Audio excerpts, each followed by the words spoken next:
বলো বীর, বলো উন্নত মম শির, শির নেহারি আমারই নত শির ওই শিখরে মাত্রের।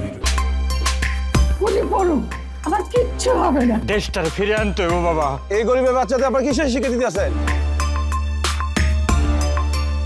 ওরা তো ঘুমায় না, ওরা আরো কিভাবে অবৈধভাবে পয়সা উপার্জন করবে।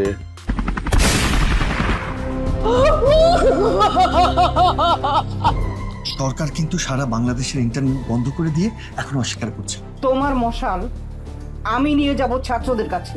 এই ফ্যাসিস্ট গভর্নমেন্টের সম্পূর্ণ নজর আছে তোমার উপরে। টেলিফিল্ম মৃত্তিকার যাত্রা, রচনা ইলোরা গওহর, প্রযোজনা ইয়াসমিন আক্তার। দেখবেন 5 জুলাই শনিবার রাত 9টায়।